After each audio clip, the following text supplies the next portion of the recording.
I came home Monday night to champagne flutes on my desk and a message thread full of congratulations. $9 million. That was the number we closed that afternoon. The biggest contract in the company's history. My name is Ryan Cole, 36 years old, Senior Vice President of Business Development. I'd spent 4 months chasing that deal across 3 time zones, pitching until my voice was raw, memorizing every line of the client's internal politics like it was a play. And when the ink finally dried, I thought I'd secured not just my future at the company, but my team's as well. Tuesday morning, I woke up to a single text message from the CEO. It wasn't even a phone call. Just 5 words. We're going in another direction. I stared at the screen, the aftertaste of champagne still on my tongue. No explanation. No meeting. After years of loyalty, sacrifice, and delivering the contract that made Wall Street notice us, I was dismissed with a text message. I typed one word back. Understood. Then I powered down my phone and disappeared. I didn't rage. I didn't beg. I didn't call my wife to unload or storm into the office demanding answers. That's not who I am. I'd learned a long time ago that the loudest man in the room usually ends up the weakest. I just sat in silence, staring out the window at the downtown skyline, and started replaying every detail of the past 6 months. The missed dinners, the red-eye flights, the nights I fell asleep with my laptop balanced on my chest. All of it flushed away with one careless text from a man who thought he was untouchable. His name was David Hunt, and he was everything I wasn't. Loud where I was quiet, reckless where I was precise. He loved the spotlight, loved the cameras, loved to call himself a visionary. What he didn't love was accountability. I'd covered for him more than once. Last-minute errors, deals that nearly collapsed because he wanted to improvise instead of follow the numbers. But when the headlines were good, he smiled for the cameras. When they weren't, he looked for someone else to blame. That Tuesday afternoon, I pulled out a fresh notebook and wrote 3 lines. Freeze. Track. Respond. It was the same framework I'd learned in the Army before I traded fatigues for tailored suits. Freeze. Don't act in anger. Track. Gather intelligence. Respond. Only when the target reveals its weakness. I closed the notebook and slid it into my desk drawer. By Wednesday, the rumors had started. Colleagues pinged me in private messages, asking if it was true. They'd seen my name vanish from internal channels. My office door was closed, my belongings boxed. Officially, I was gone. I answered no one. The silence was louder than any explanation I could have given. What they didn't know was that I'd already started moving in the shadows.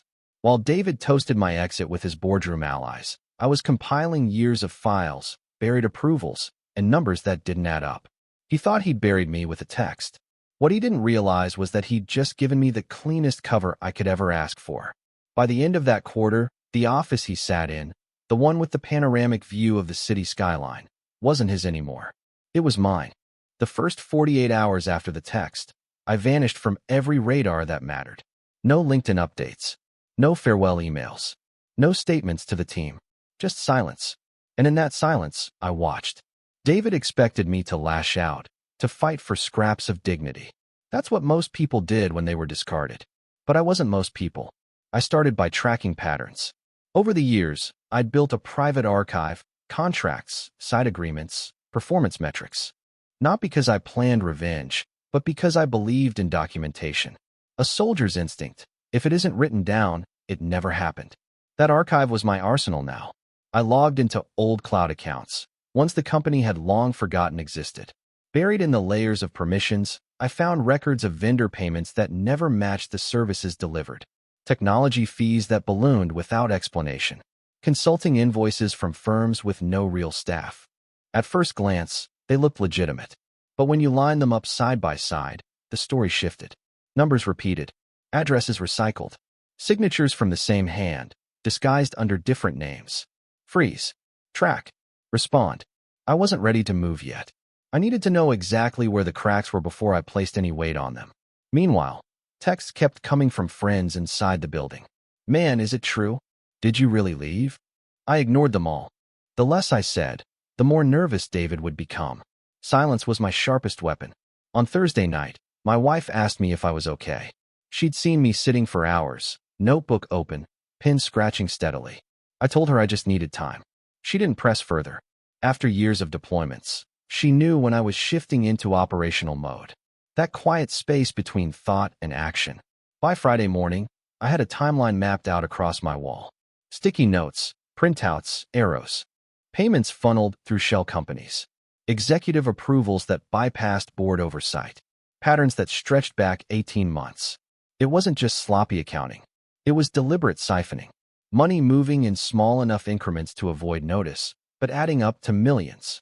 And then there was the contract I'd closed. $9 million. My deal. The ink wasn't even dry, and yet David had pushed me out. That didn't fit, unless the deal itself threatened to expose something he'd been hiding. The client we'd landed was known for its audits, for demanding transparency. If they dug too deep, they'd uncover the shell game. That made me dangerous. Too dangerous to keep around. So he cut me loose. I stared at the board pinned to my wall. The flow of money like veins on an X-ray. It all pointed back to David. He wasn't just reckless. He was dirty. And by firing me, he thought he'd secured his safety. Instead, he'd removed the one person meticulous enough to follow every trail he'd tried to cover. Freeze. Track. Respond. The freezing was over. The tracking was nearly complete. All that remained was the response. And that part, I knew, would be quiet. Devastating. Irrefutable. By the time the quarter ended, David wouldn't just lose his grip. He'd lose the office he thought no one could ever take. The weekend passed in silence, but silence for me wasn't rest. It was reconnaissance. I woke before dawn, poured black coffee, and sat in my study with the blinds drawn. My wall of notes grew denser by the hour, a battlefield map built from numbers, signatures, and approvals. I knew David's patterns. He was a creature of vanity, drawn to flash. His weakness was the same thing he considered his strength. He loved to be seen. That vanity left trails, board dinners, charity events, press photos with captions that always mentioned the donations, but never the source of the money. Every time he sought the spotlight, he left behind records. And I collected them. On Saturday night, while most of the city spilled into bars and restaurants, I combed through public filings and financial disclosures. They were supposed to reassure investors, but in the hands of someone who knew where to look, they told another story.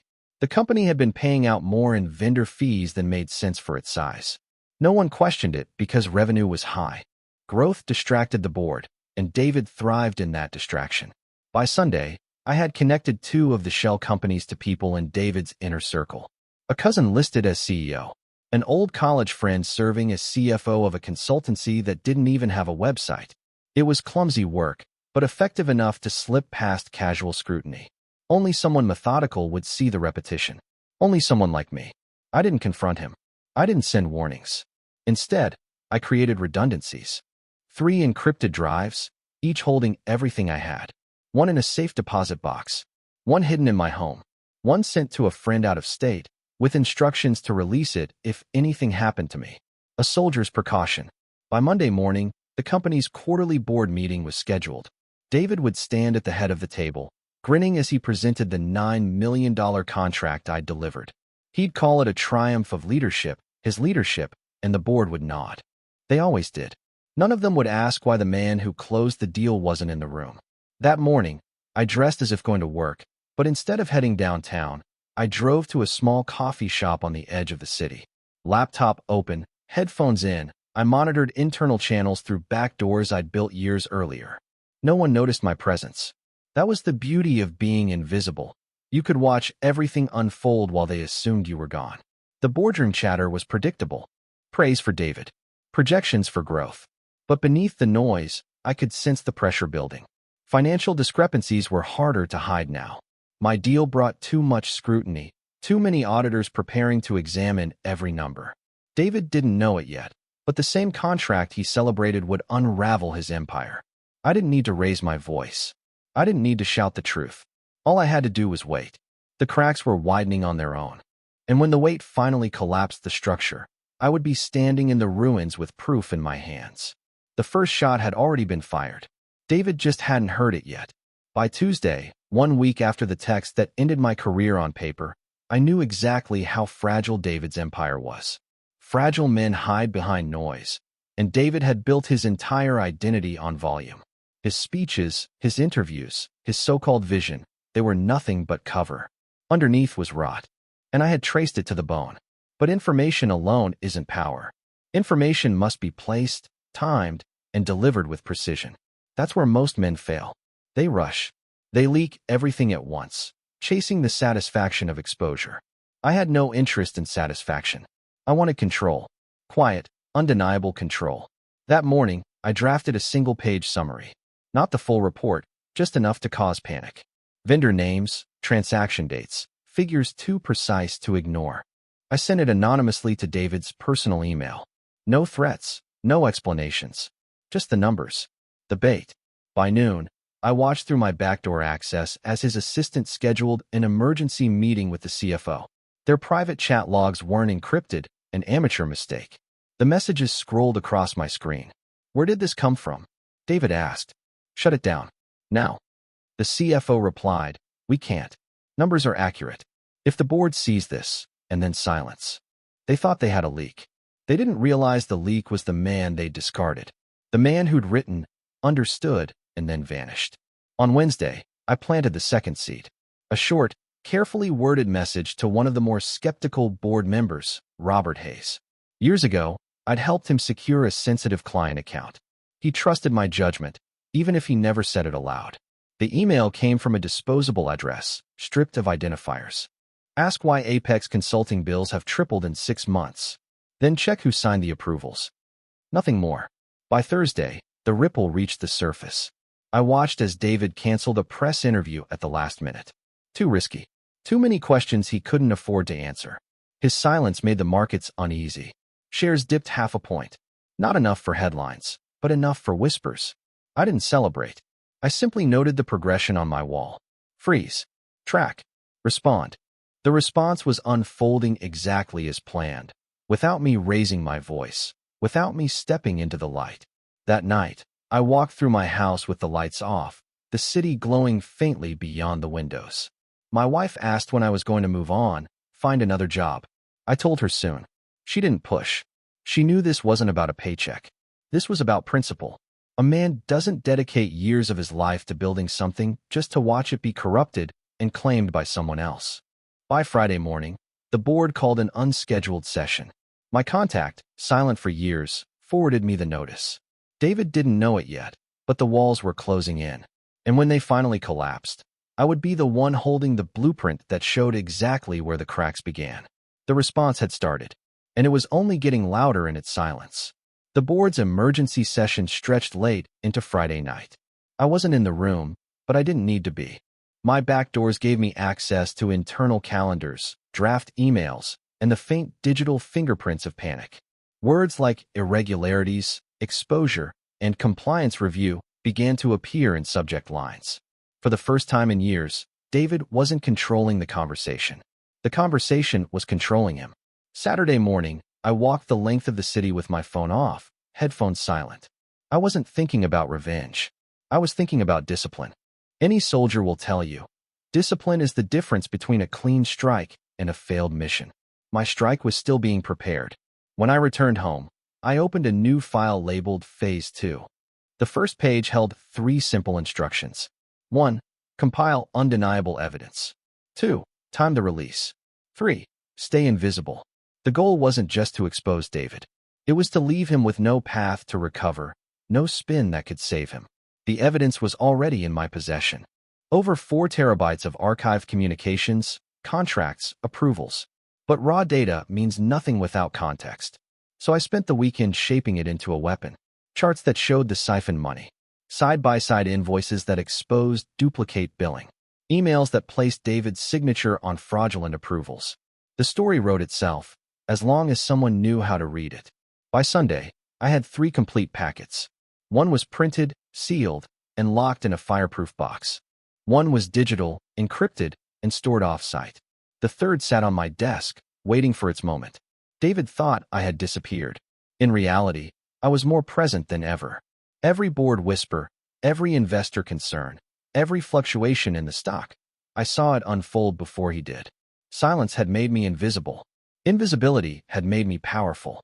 On Monday morning, 2 weeks after the text that ended my career, David stood before the board again. He called it a temporary setback. He smiled too much, his hands moved too fast. My contact at the table later told me the atmosphere was cold. Doubt had entered the room, and once doubt enters, it never fully leaves. I sat in my study, coffee cooling beside me, watching the clock. My packet was ready. One email, sent at the right moment, would tilt the balance. But I didn't press send. Not yet. Timing wasn't about speed. It was about precision. That night, as the city lights flickered on, I wrote one final note in my notebook. Quarter ends in 6 weeks. That was my deadline. That was the battlefield. By then, David wouldn't just lose face. He'd lose everything. And when the dust settled, the office he thought was his by right would belong to the man he tried to erase with a single careless text. The plan was no longer just theory.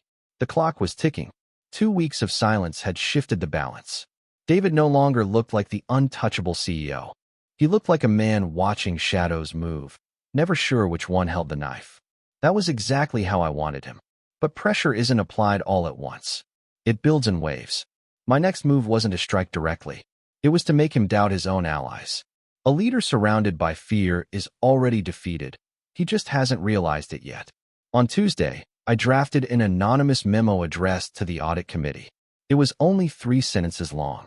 Review all contracts approved between March and September. Focus on Apex Consulting. Follow the signatures.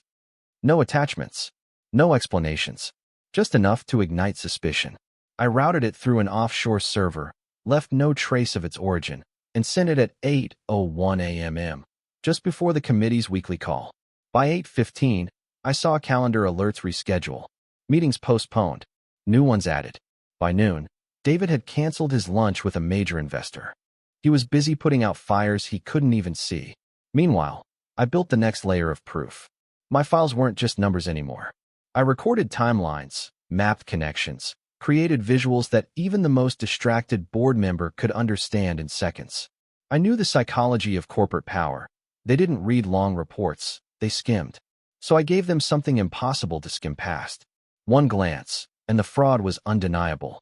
That night, I left my house for the first time in days and drove across town. I didn't visit anyone. I didn't speak a word. I simply walked past the glowing tower where David's office sat at the top. He was still there, working late, blinds half open. To anyone else, it was just another skyline view. To me, it was a reminder. The office wasn't his. Not anymore. He was just keeping it warm. By Wednesday, word began to leak in small circles. Former colleagues texted me nervously. Something's going on. Audit's digging deep. I didn't answer. Silence wasn't just my shield, it was their fuel. The less I spoke, the more the rumors grew. Each unanswered question doubled in weight. On Thursday morning, I prepared the strike that would tilt the balance beyond recovery. A package addressed not to the board, not to David, but to the regulators. Anonymous again, but laced with irrefutable evidence. The kind that triggers mandatory investigations. I didn't send it yet.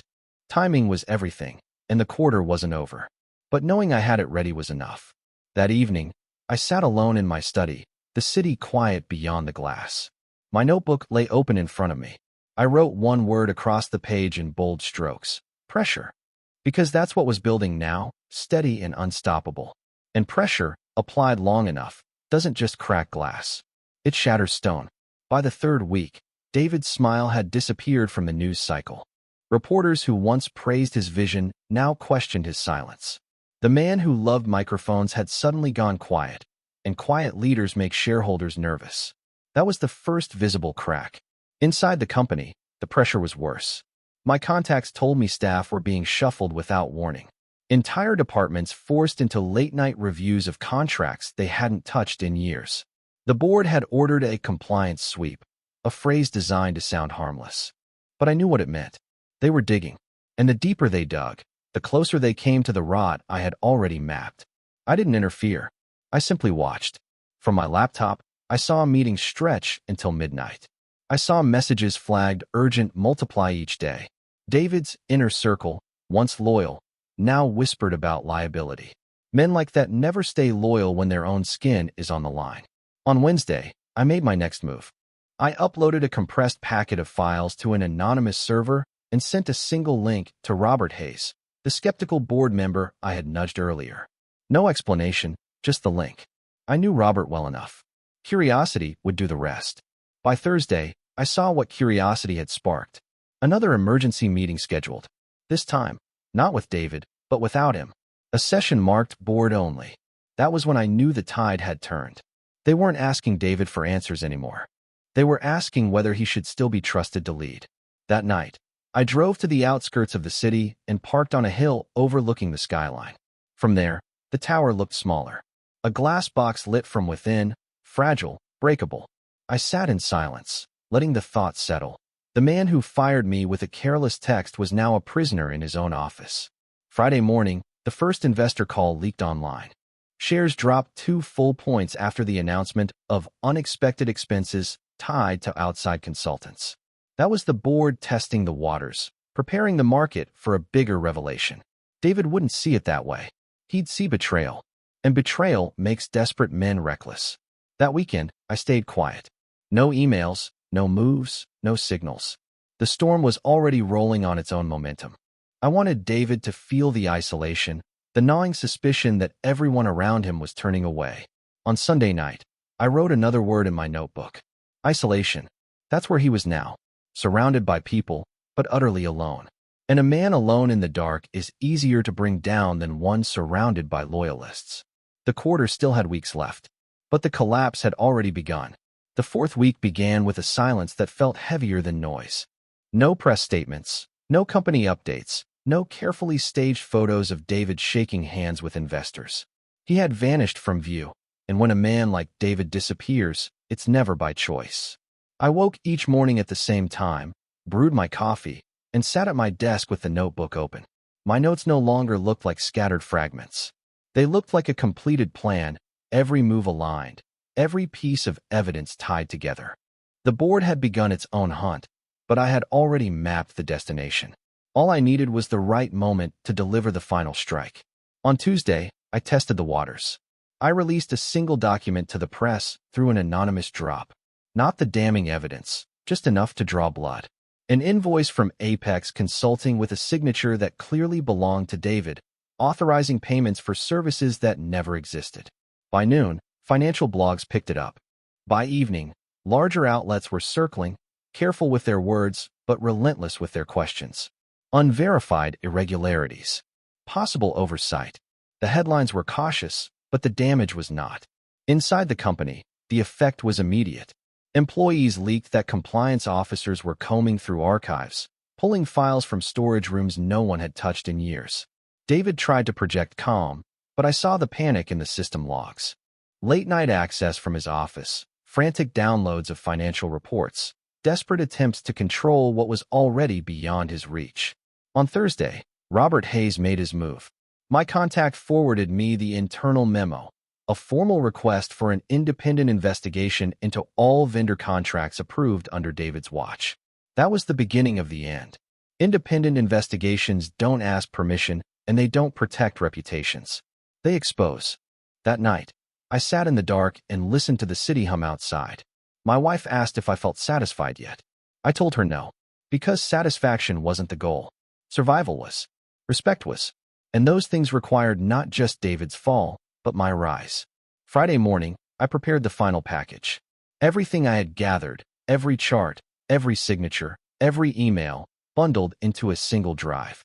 I printed one line on the label, for release if necessary. It wasn't a threat. It was a guarantee. The quarter had less than 3 weeks left. The collapse was accelerating. David still thought he could bluff his way out, charm the board one last time. But charm has an expiration date, and his had passed. I didn't need to push harder. I just needed to hold my position, silent and steady, as the ground gave way beneath him. The fall was already in motion, and once it began, it would not stop until he hit bottom. 2 weeks before the quarter ended, the company released a statement. It was short, almost sterile. Meridian Global has engaged an independent firm to review certain financial matters. The company remains confident in its leadership and direction. To the market, it sounded like reassurance. To me, it sounded like the board had already decided David's fate. Public confidence was just a mask until the knife was in place. That Tuesday, I saw the first sign of real fracture. Through my backdoor access, I watched an email exchange between board members. They weren't asking if David had authorized the fraudulent payments. They were asking how long he had been hiding them. Subtle difference. But it meant the question of guilt was already settled. They were debating damage control, not truth. David must have sensed it too. His logins became erratic, desperate. He downloaded old speeches, internal talking points, anything he could use to mount a defense.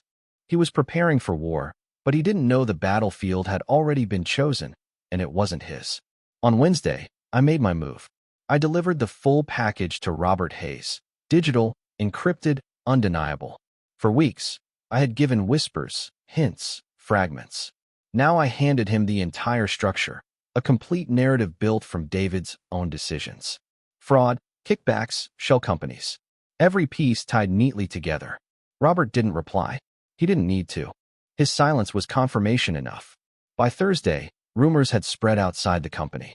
News anchors speculated about trouble at the top. Analysts debated leadership changes. Investors began pressing for answers. David's name, once linked to growth and vision, now carried the scent of scandal. That night, I drove past headquarters one last time. The building loomed over the street, glass and steel shining in the night. I slowed as I passed, looking up at the corner office where David once believed he ruled untouchable. His light was still on. He was in there, probably rehearsing his defense, clinging to the illusion of control. Friday morning, the board acted. They convened behind closed doors. No leaks this time, no whispers, just silence. By afternoon, the news broke.